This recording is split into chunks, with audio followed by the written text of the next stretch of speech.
Welcome into the best in paranormal podcasting. This is Darkness Radio. I'm your host, Tim Dennis. I want to start off today by doing a dedication. I want to dedicate this show, first of all, to our good friend Jerry Pauly, who passed away last week at an early age from Hillbilly Horror Stories. Our show today also deals with a good friend who passed away by the name of Jimwillis, who we're going to talk about his book today. His book is Lost Loot, Cursed Treasures, and Blood Money. It's ironic that we're rescheduled in Jim's book today. Jim's been gone for a little while now, but I found out about Jim's passing in an unusual way. We actually had another one of visibleinkpress's authors on. We were talking about his project, and after the show, he said, "Yeah, I guess between you, me, and the fence post, I've been tapped to kind of help with some of Jim's projects." I said, "Well, what happened to Jim?" I was like, "What happened?" Because Jim is one of my all-time favorite authors, and I hadn't heard that anything had happened with Jim. He said, "Oh, he passed away," and I was immediately crushed because not only is he one of my favorite authors, he's one of my uncle's favorite authors as well. In fact, one of my uncle's first paranormal books that he picked up was by Jim, and so I had texted my uncle and I let him know, and he had shot me back a picture of that dog-eared copy of Jim's book that he had on his shelf. And I think we just kind of shared a moment there where, you know, he said, "Well, I just kind of listened back just the other day to your last interview with Jim. And I thought it was really, really, really good. And I really enjoyed it." And so I kind of reflected back on that last interview with Jim. And I remember asking him, about, how long do you plan on doing this? Or how long do you, because most people just kind of think about slowing down or, maybe spending time with grandkids or kids or maybe wrapping it up. And he said, "Oh no, I'm going to keep doing this. And as long as I can do it." He had a passion for this field. He had a passion for the material. He had a passion for what he did. And sure enough, he did it right up until the time he kicked the mortal coil. And that's, I think, and even with Jerry and podcasting and telling stories all the way up until his last moments, he did what he did and he did what he loved. Today it's my pleasure to bring in Kevin Hile, who is an editor over at visibleinkpress. And we're going to talk today about Lost Loot, Cursed Treasures, and Blood Money, which is one of, again, I stress one of Jim's last books. There's more than one out there, I believe. So let's bring in now to Darkness Radio, Kevin Hile. Kevin, welcome aboard, and thank you for joining us today. Thank you very much. Howdy. It's first, let's just talk a little bit about Jim. First of all, we can give you the bio. Jim, he's a master's degree in theology from Andover Newton Theological School. He was an ordained minister for over 40 years, which I greatly admired as well. He taught college courses in comparative religion, cross-cultural studies. He had a background in theology and education. He wrote more than 20 books in history, religion, the apocalypse, cross-cultural spirituality, the mysteries of the unknown. He had books for visibleinkpress like American Cults, Hidden History, and Lost Civilizations.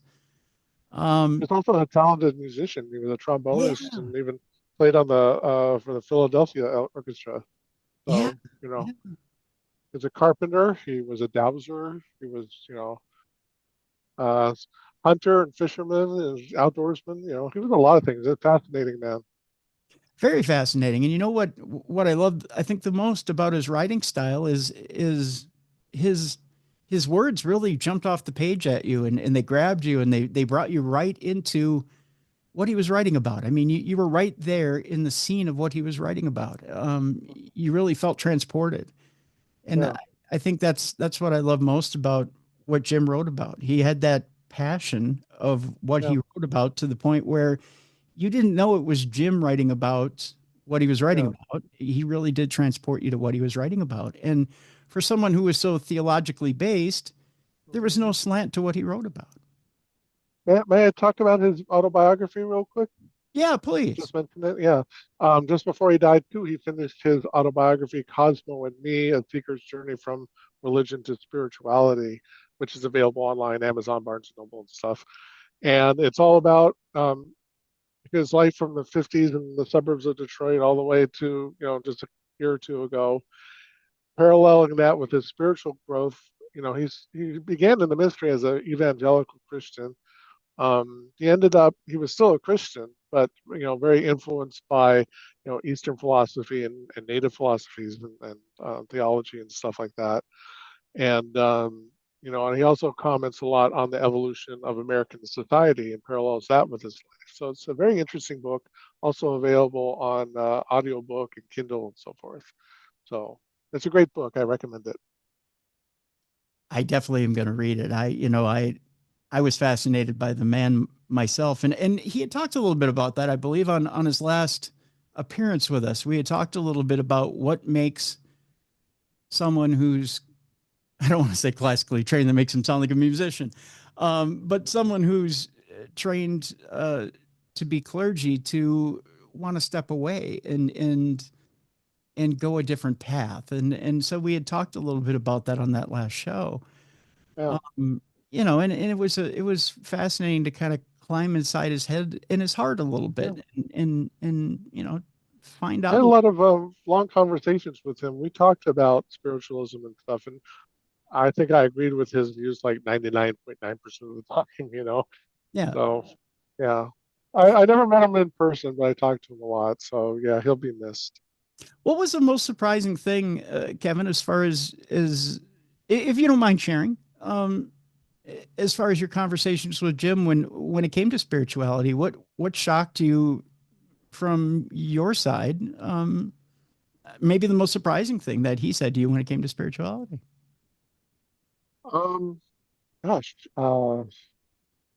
it just intrigued me that somebody who was an avowed Christian and believer in Jesus and everything could get into all this, weird, you might think weird Eastern philosophy and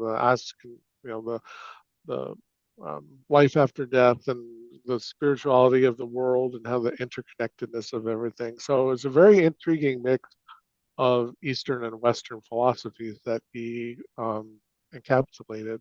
You know, Yeah. Yeah. you I don't see that very often. You usually see one way or the other, but not both. And he embraced both. Right. Normally someone who's been raised in that theology, they very Mhm. much, when you bring up something like Buddhism or you bring up an Eastern philosophy, they go, no, no, no, no, no. That's Yeah, nice that they believe that, but there's that staunch belief that, well, I'm a Christian and Jesus is the way, but that's nice that they believe that, but that's not the right way, and they try to quickly steer you back towards the Christian religion. Jim wasn't that way. no, He would be quick to say, it's all paths lead to one light, or one paths lead to, and he would be quick to tell you, well, it's what you believe is what you believe. kind Um, of open-mindedness is extremely rare, yeah, especially today. yeah, and it was refreshing, that Yeah, inclusivity and that to say, well, there's no right way. You just go, wow, okay. yeah, Um, to say that, the fact that as long as you're believe in something, and as long as you are of good of heart and pure of heart, you're a good person, and mhm, that says something, and yeah, that that was what was great about Jim, and he always had the right thing to say, and he always had the right advice for the yeah, time, which yeah, was amazing to sit down and talk to a man like that. Um, mhm, and that's what's so sad about not having him around, especially yeah, for interviews, or just for a friendly word. That's yeah, that's rare, especially in this business. As far as podcasting and broadcasting, you hope to get a mhm, guest that not only can you just talk about the latest work that they have, but you hope to get something a little extra out of them. You know, yeah, yeah, and Jim was one of those guests. yeah. I'm not much of a substitute, but I'll do my best. No, no, no. You're perfectly fine, Kevin. You're perfectly fine. Um, Well, I know it. I just feel like I can't fill his shoes, but I'll try. oh no, no, no. This particular book is quite intriguing. Lost Loot, Mm-hmm. Cursed Treasures, and Blood Money is a book that, um, I when you talk about things that inspire you, when you first start to read the book, Jim goes into it and talks about the things that inspire you as a kid. The things that get your fancy, the things that get your juices Yeah. flowing. And that's one of those things I think we all can relate to. You go out into the yard and you start to dig. And you find things and you think you found $1 million, right? Yeah. Yeah. Turns out, Yeah. well, you might have just found a couple of bottle caps that aren't worth anything, or maybe you found a Right. coin, but it might be a bicentennial quarter and it's not really much of anything, or something to that effect. Uh, Yeah. And the fiction that influences you, like, Robert Louis Stevenson's Treasure Island. yeah, That's yeah. yeah, but it's the tales we hear on top of the things we can physically find that get the juices flowing, and it's it's those tales that can we separate fact from fiction, and this book really does a really good job of that. Tell me a little bit about how much in your mind is fact and how much is fiction when it comes to the tales that we're told. um Well, it, yeah, most of the stuff is true that's in this book. There's a couple of stories in here just for comparison that likely aren't. One is the chapter on hidden relics of Egypt, where some fellows that purportedly from the Smithsonian Institute, but they were not, but that's what they said there were hidden treasures from Asia underneath the Grand Canyon, and pretty much nothing about that story is true. But it's interesting to read because what people will buy and listen to. It's an interesting comparison. Another one that's pretty iffy. Oh, what is it? The one with the code, the Beale code. Where's that? Oh, with the little three sets of codes that people were trying to interpret, and we had people experts on this trying to decipher it for decades, and they never could, probably because it's just nonsense. mhm. Yeah. So I want to get into some of the specific characters and some of the specific chapters because they intrigue me a little bit, and let's see if we can flesh out some of particular uh these particular topics yeah. and Well, let and me begin by Jim originally envisioned the book as kind of uh, a guide to travel and go around the country seeing these different sites. Um, so they were organized by state and region. I reorganized the book as by subject matter because I felt it worked better that way. So it's easy, to have all the pirate stories together and the, cave and mine stories together, and the gangster and robber stories together, that sort of thing. well, that's Um, interesting. So originally it was more like a travel guide. yeah, yeah. It's like as you're traveling through, the southeast coast, you can go to these sites where they have, where this treasure was lost, or go to this city where they have a pirate festival, that sort of thing. Interesting, because I know there's mention at one point in the book about Indiana and there being so much there being so much lost treasure supposedly in Indiana that it's ridiculous. Which I thought was an interesting notation, um, Right. because you wouldn't think Indiana would be overrun with pirate treasure or any type of treasure for that matter. Um, I mean, there's Yeah, well, that area, because of the limestone, it's riddled with caverns and caves. Well, there's lots of stories about, Civil War gold being hidden there, or, Mhm. treasures from the Native Americans, that sort of thing. Yeah, So, yeah. yeah, Um, one of the things that to me, I don't know why the disconnect is there, Kevin, but to me, there's always been a disconnect. Let's start with pirates for that example. And I know you said you've reorganized based on um, categories. Let's talk a little Right. bit about pirates, because to me, I have this disconnect in my head that for some reason, pirate lore to me seems the most fictional. But yet, Really? yeah, I Oh. don't know why. To me, uh, it seems like these stories to me have been blown out of proportion, but yet they're Mhm. very much real. And sitting down and reading this book has reconnected me to the facts Yeah. of how real some of these stories are. I mean, talking about Captain Kidd and the Right. fact that Captain Kidd was an actual real factual person. Not, I mean, Mhm. there's so much fiction behind Captain Kidd. Um, Yes. but why is it that when I read about Captain Kidd or have heard stories about Captain Kidd, I think, yeah, this guy is really a fictional character and not so much fact. What is it about him and his particular story that I want to think he's fictional?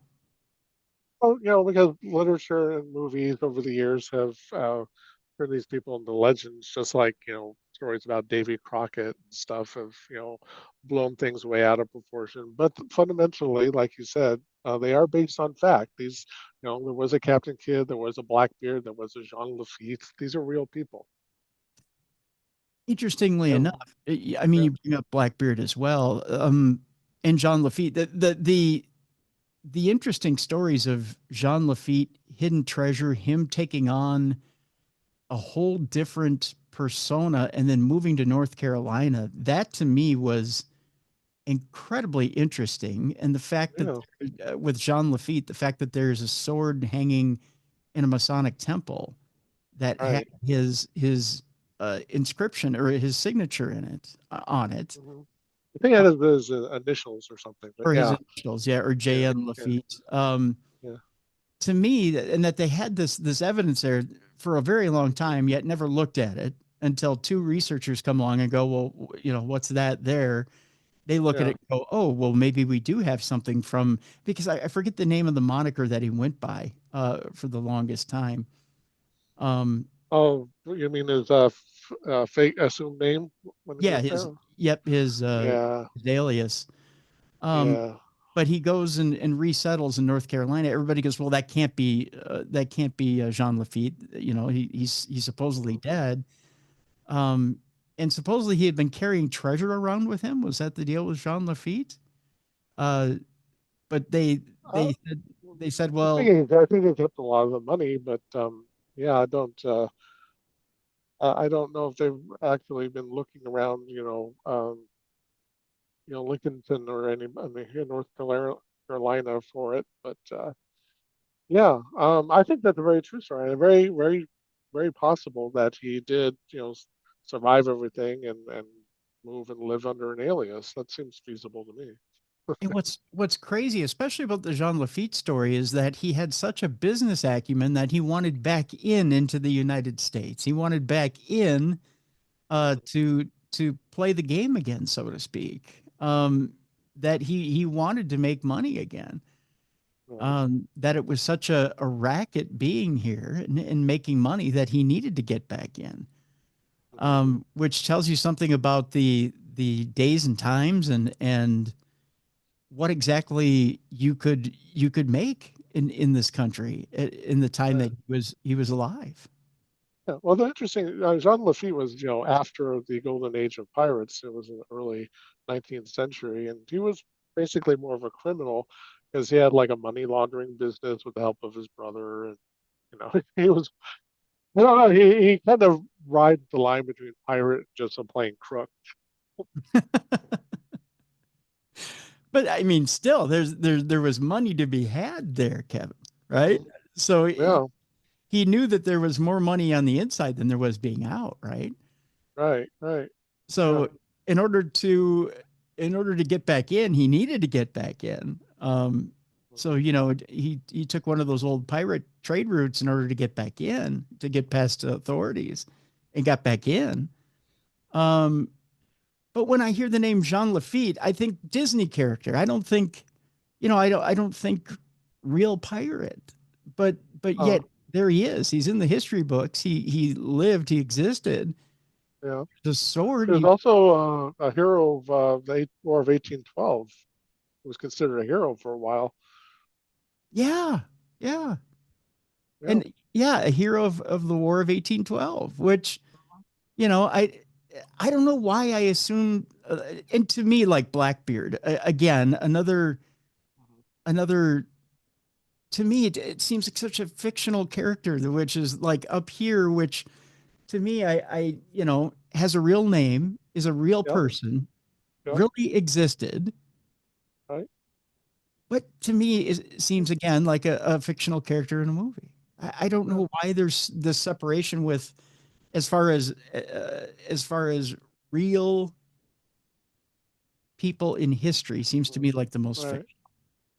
fictional. Some of the legends that cropped up, like uh, Blackbeard, being beheaded and his body swimming around the ship after being beheaded, you know, that Yes. whole thing. And stories like that, but and too, these people are interesting. They started off as privateers, hired by the British government to harass the Spanish fleet and the French ships and stuff like that. And then when public opinion in Britain turned against that practice, they became villainized, and that's why they were arrested and Captain Kidd was killed and Blackbeard were killed. So they were kind of betrayed by the British government. They were just doing what they were asked to do. Yeah. Yeah. Yeah, that's for sure. That's for sure. Um, and that's an interesting duality to be sanctioned by a government one moment, and then the next you're a complete outlaw and you're Yeah, out there doing what it is you're doing. yeah. Um, Captain Thomas Cavendish, a perfect example of that. Um, you know, Cavendish is the first to truly sail around the world, right? And Well, yeah. By mean captain because Magellan, he did make it himself, but nobody ever credits the crew. The crew made it the rest of the way. Nobody says, "Hey, you guys made it around the world." but But yeah, Cavendish was Cavendish the first captain to make it all the way by himself, intentionally. Yes. intentionally, yes, intentionally make it around the world, yeah. Yes. But Cavendish not only intentionally made it around the world, but he also made it around the world while plundering and Yes. yeah, and intentionally going out in the name of a government and plundering. But then he, in a devious way, went, well, you know what? I want to kind of keep a lot of this for myself. I don't want to take much back to this government. Right. And got himself in a little bit of trouble. Right. Yeah. Well, the government was like, "Okay, you rob all this gold, and then when you get back, give it all to us." And then he's like, "Fuck you." It's a good way I'm of gonna I'm gonna hide some of it so you don't, tax the hell out of it, take it for yourselves. I lost my last crew members. I went through hell to get this, so well, he kind of did that to his crew members too, didn't he? Mhm. Yeah, yeah, Yeah, yeah. The crew members were like, you're screwing us too." yeah, yeah. So in the end, he, you know, well, there's a Mhm. lot of speculation behind Cavendish and his crew too. I mean, wasn't there speculation that Cavendish might have ended up uh, settling settling somewhere on a distant island? Oh yeah, all kinds of stories. Anywhere from Hawaii to southern Polynesian islands and all over the place. Yeah, possibly. Or his crew might have just taken him apart somewhere, and that might have been the end. Yeah, Yeah, yeah, yeah. yeah. Which, but in the end, he did get his recognition from the government. So there you go. I mean, you know, Yep. he went out with dignity. Yeah. Oh, other captains too. Captain Cook probably buried a lot of treasure too. Nobody ever mentions that. I True. wouldn't be surprised if other famous people hid money and aren't that's really not talked about. So there's probably all kinds of stuff buried all through the South Pacific. You know, and that brings up the question here, Kevin. With all the money that's supposedly out there, how come we're not running into more of it? It seems like with all of it that's been spread between the North American continent and the South Pacific and you know the deep sea, everywhere that it's been spread, how come we're not running into doubloons and pieces of eight and and gold coins. How come we're not running into it willy-nilly? Well, in some cases we are with the Spanish fleet that sunk off the coast of was it the Carolinas or something, and a lot of that gold that has been found, and you can even buy some of it online if you have the money. Mm-hmm.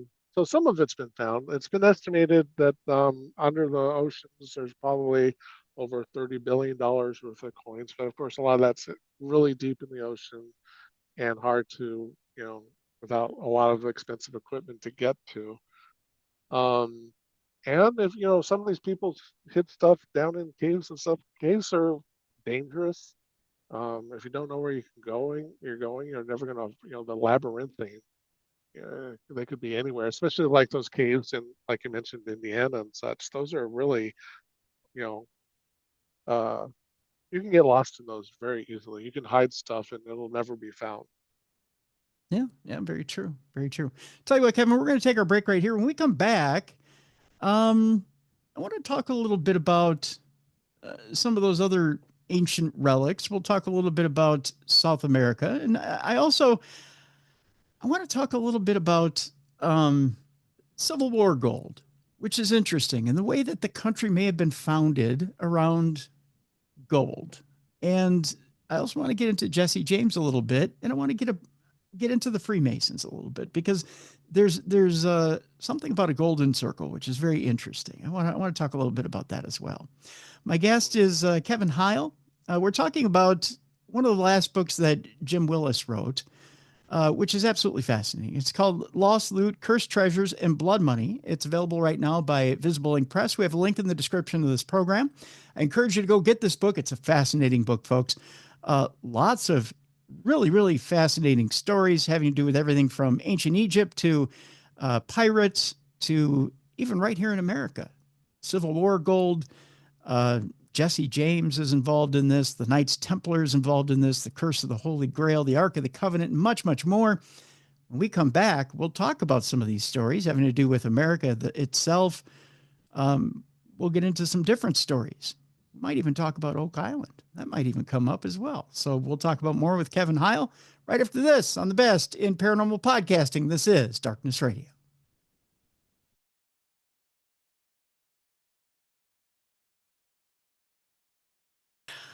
Welcome back to the best in paranormal podcasting. This is Darkness Radio. I'm your host, Timdennis.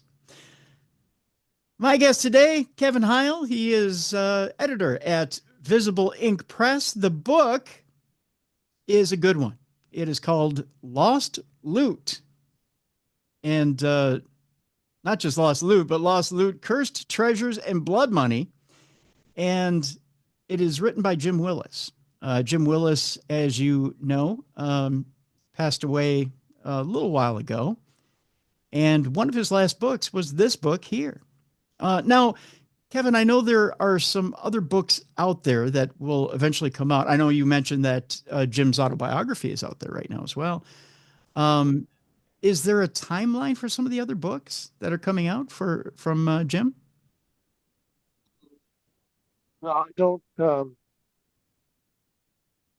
don't think Visible Ink is putting out any other stuff. We had some stuff he was working on, there's a Bigfoot book, but since he passed, he didn't get started on that. Yeah, I think that's pretty much it for Visible Ink Press. Okay. All right. Yeah. Let's get into Lost Loot, Cursed Treasures, and Blood Money. Now, before the break, we were talking about stuff that happened in South America, and we'll work from South America, come a little closer to home here. One of the interesting chapters talks about duality. We were talking about Jim being not just a theologian, but having studied in the clergy. And one of the interesting parallels that's drawn here is the story of I gotta refresh my memory here. It is the story of is it not Quetzalcoatl? It's is it Quetzalcoatl? I'm trying to remember. Yeah, the Aztec god. Yeah, the Aztec god, and he compares that to the story of Jesus and Lucifer. Is that the one that I'm trying to remember now?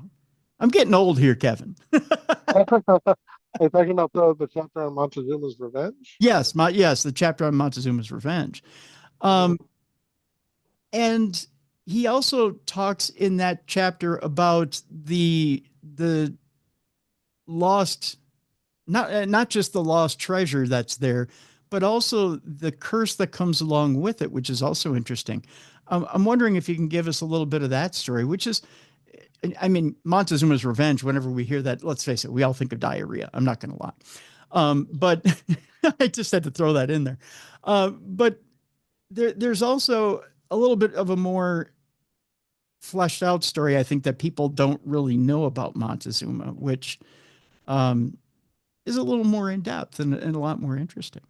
Yeah, in the book, he talks a lot about Aztec mythology, the story of how in their mythology the Aztecs actually originated from an area of the American South, what's the American Southwest now, and then migrated down south, and then but there were still you know remnants of the civilization up north, and when the Spaniards came and basically destroyed their civilization, some of them managed to flee back up north and to take some of the gold with them, and there's stories of it still being up there in Arizona, Nevada, Colorado kind of region. So and then there's stories in there about curses, because the revenge against the Spaniards for basically destroying the Aztec civilization. So the gold was taken up there specifically so that Cortez would not get his hands on it, even though he got quite a bit of it. So anyway, yeah, up in Utah and stuff, there's supposedly one of the homes of Quetzalcoatl, the Aztec feathered serpent god, and also the legends that the Aztecs originated from the people who were there during the Younger Dryas civilization.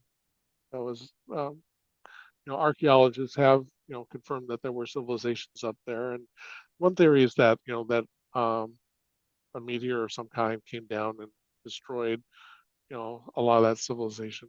Not as big as the one that killed the dinosaurs, but still a significant one, so that those people had to flee, and that's what gave rise to the Aztecs and maybe some of the other Mayans and stuff down there. And what's fascinating is I mean, just not to interrupt, but just the fact that if the Aztecs really were up in Utah and it did migrate as far south as South America, and that the fact that meteor would have drove them that far south, and that they did exist in North America all the way back that far, that messes with history. I mean, really messes with history. And the fact that you had a literate civilization that went all the way back that far. I mean, that totally messes with our history books, doesn't it? Yeah, and Jim also points out, the similarities between Aztec and Egyptian mythologies, and that maybe, there were ties there. There, a couple of stories in this book about, possible Egyptian influences that made their way somehow to North America. Mhm. So that's interesting. Yeah, yeah, very much so. Um, yeah, and the the bit that I was alluding to earlier had to, yeah, actually, I found it in the book here, had to do with you'd mentioned Quetzalcoatl, the feathered serpent, was the chief god of the Aztec religious system.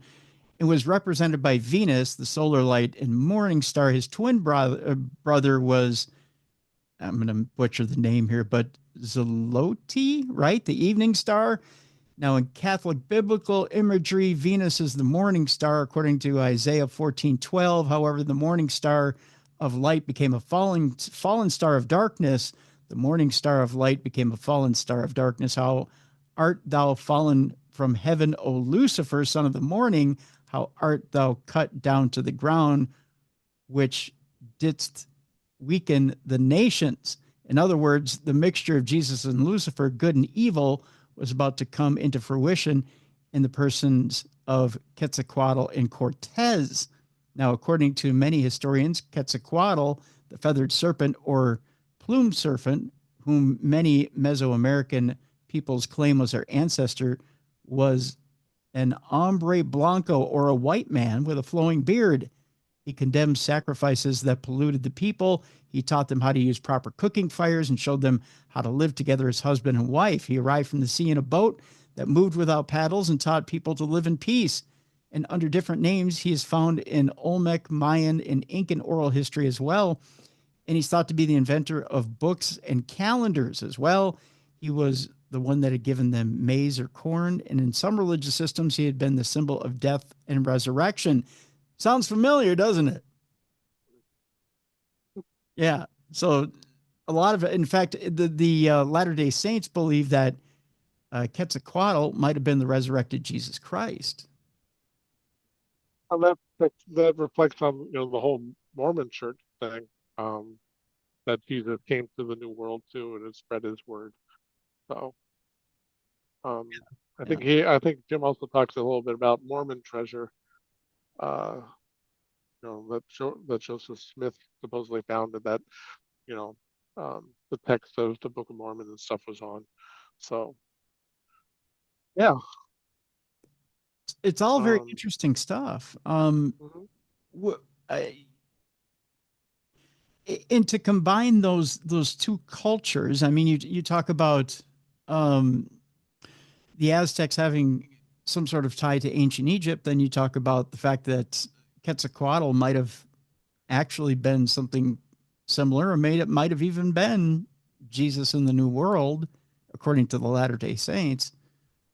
Now I'm going to get a bunch of emails. Watch, Kevin. Now you're talking about two different cultures kind of slamming into each other, and you're putting treasure and curses on top of it. It's a kind of a juicy little mix. Yeah. There's another chapter in here that's always intrigued me about Lewis and Clark. How Meriwether Lewis was asked by Thomas Jefferson during his travels to research the language of the native peoples there, because Jefferson believed that the lost tribes of Israel eventually made it to North America, and that their language, the language of their the Israeli people, influenced like Navajo and the language of the native peoples. So according to Jim, Lewis had a bunch of research papers documenting a lot of this that were stolen from him when he was found dead, possibly murdered, and what happened to those papers. So, wow. That's one of my favorite stories in here that I did not know anything about. You always hear about Lewis and Clark exploring the American Northwest and stuff. You never hear about the research they were doing on Native American languages. That's fascinating as well. Absolutely fascinating. Speaking of fascinating things on this side of the ocean, I want to talk a little bit about. Let's get into the Civil War stuff, because the Civil War stuff is fascinating as well, Kevin. The fact that we always hear that the Civil War was somehow funded with gold and with treasure. There are a few stories in the book here that talk about this gold and this treasure that gets passed around and somehow funds, whether it be the North or the South. Well, one of the, California, because it was a free state and had a lot of gold. A lot of people don't know this, that because of California gold, that helped the North win the war. Without it, they might have been a lot harder. So, so a lot of the Civil War gold was stuff that was mined in California and then stolen by various people who were transporting it. Which is interesting in itself. But by other rights, now when we hear the stuff that really interests me, concerns me, makes me think twice, is the Confederate side that claims that they had this treasure. Now, I've heard a couple of different stories. When you talk about Revolutionary War and how the country started, you hear about a treasure there, right? I mean, I have you ever heard about that story about how the supposedly the country was founded? Actually, no. No? I Okay. don't think that's in this book, is it? No, It it's not doesn't in talk. this book. No, it's not in Okay. this book. That's a whole different story for another day, Kevin. Okay. But I'll tell you that there's supposedly, which is I'll bring it up Mhm. in context to one of the stories that's in this book, um, which it kind of contradicts one of the stories in this book, which has to do with um, the silver. It says Silver War gold or not Silver War gold, but the Civil War in the gold that comes from the Confederacy. Oops, I think we froze up here. Second. You still with me there, Kevin? Are you with me there, Kevin? Yeah, I'm here. Okay, You have a sorry. problem? Yeah, I think I was frozen there for a second. Oh, Go. oh, Okay, we'll start over here. 3, 2, 1. okay. Okay. So there's a bit of a I want to say a bit of a what's the way I want to put it? What's the word I'm looking for here, Kevin? There's a bit of a Contradiction? contradiction, thank you, between the way the country was supposedly founded by Masons and the gold that came over from, was it Europe that the gold came over from, Mhm. and the treasure that was buried here for the Revolutionary War. And the story that's in the book here from Jim having to do with the South and slavery and how you have a band of Jesse James and others Mhm. that want to keep the slavery movement going. Now, supposedly they're in bed with Masons. Can you tell me that story Okay. about the Golden Circle? And The Golden Circle, yeah. That was a society or a group that of people from the South after the Civil War. They wanted to, you know, regain, the Confederacy and start a new country that was not only the American South, but also Central America, much of the Caribbean, and parts of South America. And this would be basically a white-run state, which allowed slavery. And Jesse James apparently was with them and uh, trying a part of the money that he was stealing wasn't just for him, but also to help fund the Knights of the Golden Circle. That's the story there. mhm. um, with that, now here's where it gets confusing for me, and this is kind of what I wanted to talk to Okay. you about, Okay. because and keep in mind that how much this is what I wanted to ask you. How much of that story do you believe is fact? Um, I believe that it's definitely viable. I mean, Jesse James obviously had sympathies for the South, and there was a Knights of the Golden Circle, and I think it's very potentially has a lot of truth in it, and like a lot of the stories in here, some exaggerations. Okay, okay, fair enough. This is why I throw this in there, Okay. because there's definite fact that, okay, there is some racist factions within Freemasonry. We get that, Mm, but there's also within Freemasonry there's also black chapters. mm, So to me, it seems like, well, okay, in the South, and even in the South, you had black chapters in Freemasonry, right? So okay. depending on what year this was, I don't think that far back there were black chapters yet in Freemasonry. So that would be a moot point on my part. Okay.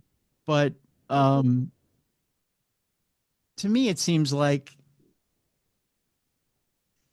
even though even though Washington, Jefferson, and others that were Masons that were founders of this country and were Masons, had slaves, bought slaves, traded slaves, even though they Yeah. believed in slavery. Well, at the time, that's, they had farms, and back then you had a farm and you had a big farm, Sure. you probably had slaves, whether you were in the Right. north or the south. Yeah. Right. But I think, mind you, this is truly conjecture here. I think they looked at it more as a business. I think the South Yeah. probably looked at it more as I don't want to put words in people's mouths here, and I don't want people to fire off on me here. Yeah. In the South, it was looked at more as a pleasure, right? Is that a way to, or as a, it was looked at more as a, um, and when I say pleasure, people are going to fire off on me when I say that. It was looked at more as a luxury. That's what I'm looking for, a A luxury. luxury to have slaves, Yes. or ah, well, yeah, I think it's, I mean, the poor workers, obviously they just worked the fields themselves. Yeah, you had to have money to have slaves. You had to have a large estate to have any kind Right. of amount of slaves. Sure. Yeah. I think it was, as far as Northerners went, Northerners that eventually got rid of slavery, they realized that Mhm. in time it was an abomination. They realized it was an abomination, so they got rid of it. Whereas in the South, again, it was looked at as a luxury item, right? It was looked at, and not Right. necessarily, when they fought for it in the Civil War, they realized, well, I don't want to get rid of a luxury item. And again, they dehumanized Right. it in order to maintain it, right? Right. When you talk about the North too, I don't think, this was so much a matter of Northern morality, as it was that the economics of the situation were just grossly different in the North versus the South. In the North, you had a harsher climate where farming wasn't as profitable and became much more industrialized, and you don't really have, you know, black farm workers for that kind of a culture. So it just faded out mostly. Very true. Um, Very true. we can say too that, obviously in the North, after the Civil War, where there was a lot of black people moving to, northern cities, there was lots of prejudice and lots of people, Oh, sure. That doing never went that, away. Right. so, it wasn't like the North was all, people in the North were all that noble. Right. Right. It just worked Right. out that the cultures, it was more conducive in the South to have, black Right. laborers. Right. Yeah. Just because you were free in the North didn't mean you were free from prejudice. Yeah. Yeah, Absolutely. exactly. Yeah. That never went away. Yeah. So, but I think you're right that, the larger, and, a lot of the people in the government, Thomas Jefferson and stuff like that, they were rich landowners with large farms and they had slaves. Yeah. So, and of Yeah. course, there's, lots of stories of Thomas Jefferson having affairs with his the lady slaves. Oh yeah. And He was not a yeah, perfectly noble person. he had children with his slaves. Sure. Sure. Hmm. A Yeah. large amount of children with his slaves. Yeah. Yeah. There are many children descendants of Thomas Jefferson that are black. Yeah. Yeah. Yeah. Um, how I got onto this, I don't know. Oh. I'm So not sure. we're gonna go back to treasure. The Right. difference That's between the treasure, golden circle we're yeah, talking about. treasure of the South versus treasure of the North, and Uh-huh. the treasure that funded the Revolutionary War versus the treasure of the South, which is interesting because um, I had this conversation with a descendant of Jesse James, who's written a couple of books, and you may be familiar with him. Um, what's interesting is Jesse supposedly had a network of treasure that went throughout the United States. And Okay. if you believe this descendant of Jesse James, Uh-huh. Jesse was independently wealthy um, Uh-huh. at any particular time, I guess, um, and could have funded, if he wanted to fund a South Rising again, he could have done it. Uh-huh. Um, although it's I'm trying to remember now, based on the book, whether I'm trying to remember if he himself was a Mason and if he had other goals in mind. Again, it Mhm. seems like the stories get convoluted over time. Uh, Was he yeah. engaged in Southern roots and Southern goals, or was he engaged in Masonic goals and wanted Masonic, you know, Mhm. machinations to happen? It doesn't, to me, it seems confusing. Is that fair? Sure, sure. I mean, there's lots of various stories about him. There's even a story that, um, you know, he was supposedly shot. He was shot by Robert Ford, but there's a story that he wasn't actually, and that he survived that somehow and went into hiding. So, And but that's I think they had his actual body, so I don't even know where that story came from. But and that's what his relative claims. His relative claims that he survived that he yeah. lived to a grand old age, Mhm. and that he remembers him, and not that Yeah. he remembers him, but that his family remembers him. It's Um, just that kind of like stories about Elvis Presley being seen in McDonald's kind of thing. It's kind of wishful thinking on the parts of some people. yeah, yeah, right, right. Um, let's move on from that. Let's talk briefly about um, let's talk briefly about I want to talk a little bit about before we leave people today. Mhm.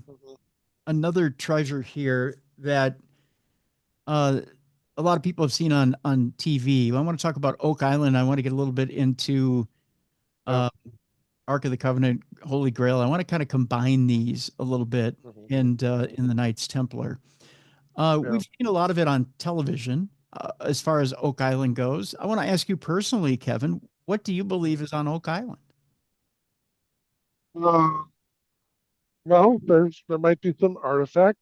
Um, I don't personally think that you're going to find the Ark of the Covenant or something like that, but there's lots of stories about people from the Vikings on to the Middle Ages and stuff like that, making it to Nova Scotia and Canada and parts of what's now the United States.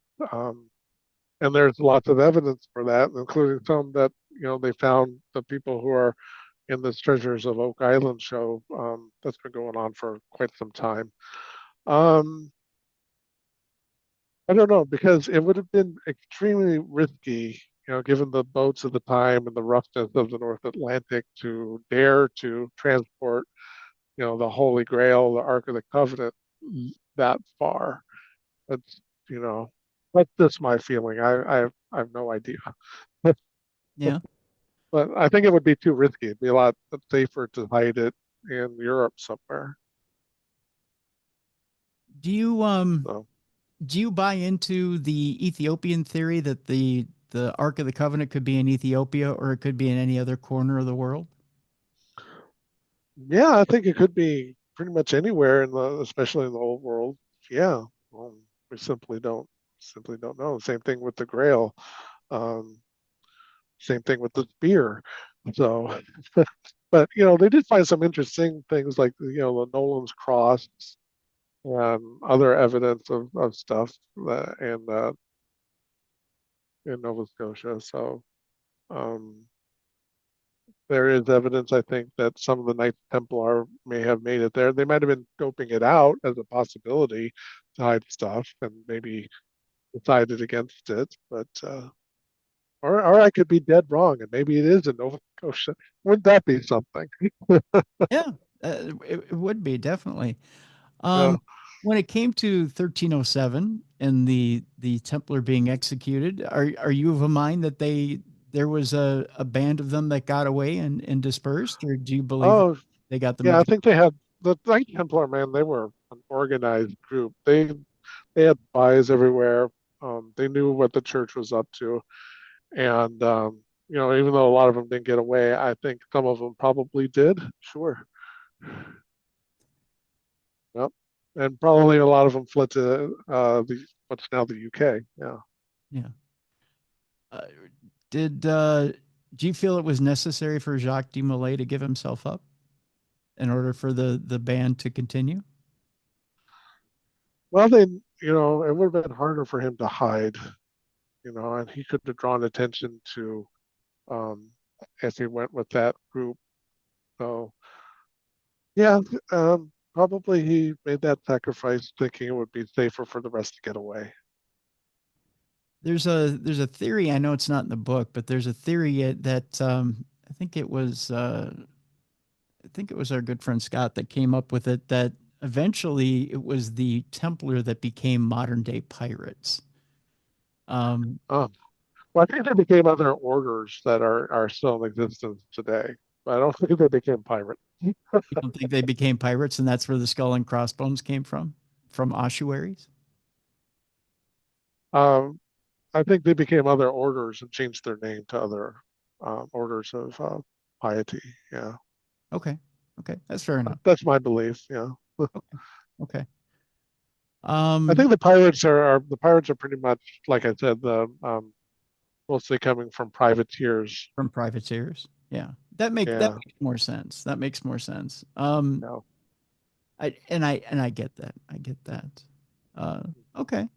Well, I tell you what, folks, the book is out there. It's available right now, and I encourage you to get it. Lost Loot, Cursed Treasures, and Blood Money is available from visibleinkpress. It's written by Jimwillis. It was one of his last works that's out there, and it's a fascinating book. It absolutely is. There's a lot of research that's been put into it, and Jim did a fascinating, and everybody did who contributed to the book. Including yourself, Kevin, did a fascinating job and a wonderful job on putting this book together.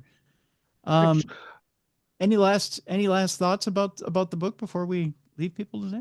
Well, just there's a lot of stuff in here we didn't get the chance to touch on, like gangsters like Dillinger and stuff, and the Fabergé eggs and B.B. Cooper, and so there's a lot of stuff in here. So I please do go get it online. It's a fun read from cover to cover. Absolutely. We have a link. Check out Jim Willis's other books on Visible Ink Press. He's got a lot of stuff, about over a dozen books. So if you like this book, I'm sure you'll find some other stuff that you'll like too, on near-death experiences, book on censoring God, ancient gods, all kinds of cool stuff. That's right. So we'll put a link not only to the book, but we'll put a link up to Visible Ink Press as well, so you can check out Jim's other works as well on Visible Ink Press. So, Kevin, I want to thank you so much for being with us today. Thank you. All right. Thank you so much, my friend.